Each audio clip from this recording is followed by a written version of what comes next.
Well, we start another module of Engineering Math A, and this is a long module on vector calculus. So I'm going to start off with some basic stuff.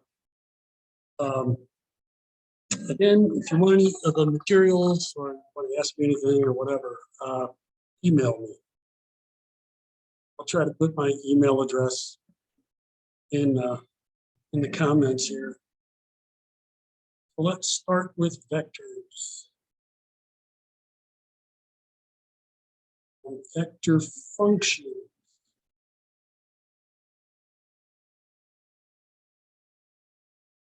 A vector function means the components of a vector are functions of the same one or more variables. Oops. Well, here we go. So here's a vector function. It's a function of, in this case, the single parameter t, and that means each of its components is a function of that parameter t. If your vector is a position vector, so that its tail is anchored at the origin, then the components are the coordinates as a function of time, and this thing traces out a curve over t. As t changes, you trace out a curve in 3 dimensions. So you have a one-dimensional creature living in 3-dimensional space.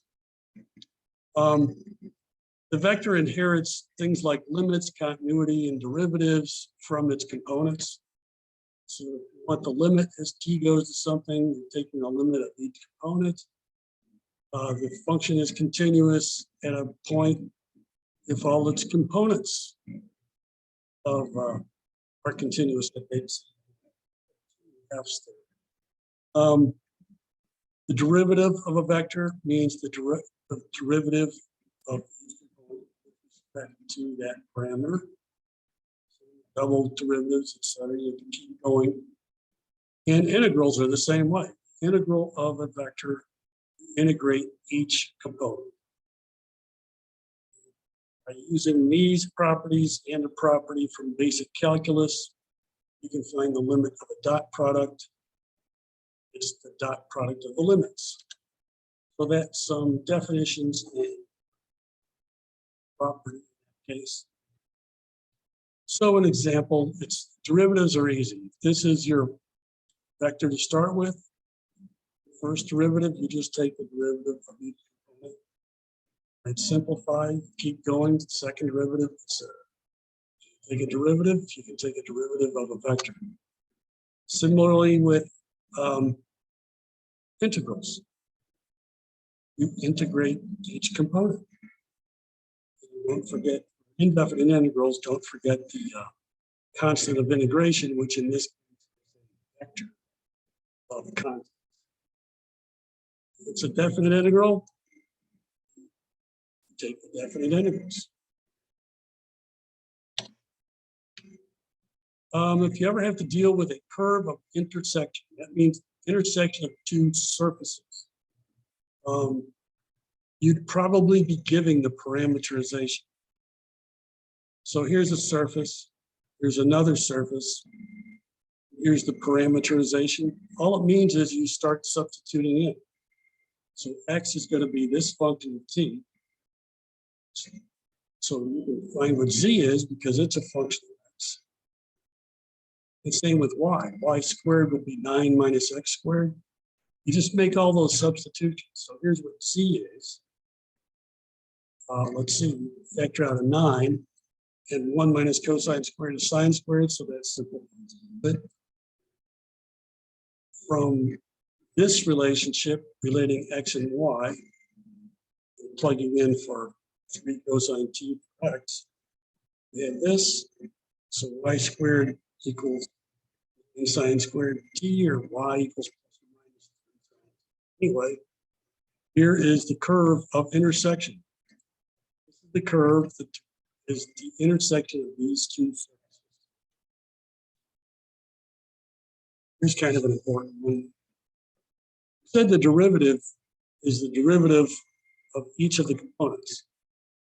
But geometrically, for a position vector, let's think about this. So here's the position vector. R is a function of t time.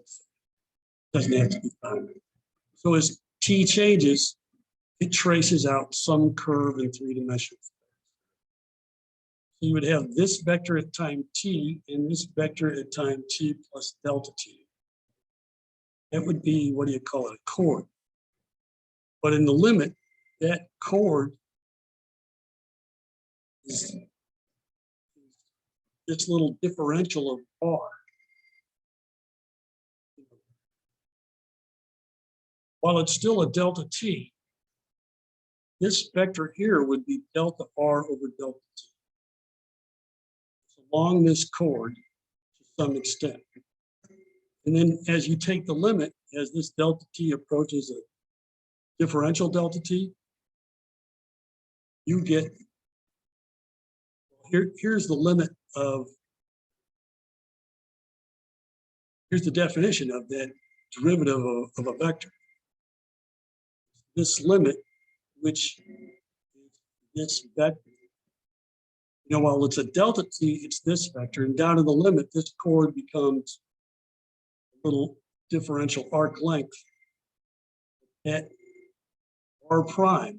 The derivative is tangent to the curve at the point where t. So that's kind of important. The derivative, well, I should say this, the derivative is parallel to the tangent line to the curve, because this vector doesn't have to be located there. But anyway, that's the bottom line, and that's some geometric argument to try to prove that. What else do we have? Okay, I'm getting over some very basic stuff. Chain rule with derivatives. Let's say you're given a vector as a function of s, and s is in turn a function of t. So s is a scalar and t is a scalar. Chain rule applies, like it does with normal variables, not vectors. That you take the derivative with of r with respect to s, and then the derivative of s with respect to t. So this prime means with respect to s, this prime means with respect to t. Prime always means with respect to the argument. And here's some other properties I tend not to prove. I think they're kind of easy to prove. Not, but these would be like on a formula sheet if you have to do problems. The derivative of a sum is the sum of the derivatives. Here, u is a scalar function, r is a vector. So the derivative of that with respect to the t, the argument, they're both functions of t. It's just like with normal derivatives. It's the first times the derivative of the second plus the derivative of the first.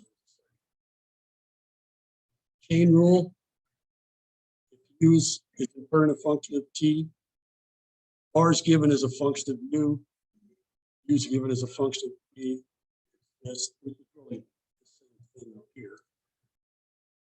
Derivative of a dot product works much like the product rule in normal derivatives. First, dotted with the derivative of the second, the derivative of the first dotted with the second. Similarly with the cross product. It's the first cross derivative of the second plus the derivative of the first. Have these written down, and then you could do a problem like this. What is this derivative? First, you've got a dot. So it's the first thing dotted with the derivative of the second thing. Just leave that the next step. Plus the derivative of the first thing, which is r prime, dotted with the second thing. Now what do we have? Now we apply this thing. It will be r prime crossed r triple prime plus r next derivative, r double prime cross r. Here we go. Now we use some properties of just dot product and cross product. Any vector crossed with itself is 0. So this whole term becomes 0. And when you have something like this, if you have the vector dotted with the cross product, it's one of the elements, and this thing is 0, and this thing is 0. You know, here's the properties. So the only thing left is this part right here. R dotted with R prime cross R. Here's the answer. And remember to put the operators in. I've had students just say R times say this quantity. What does that mean? Is that a dot product or a cross product? There, you got to say. Anyway, I'll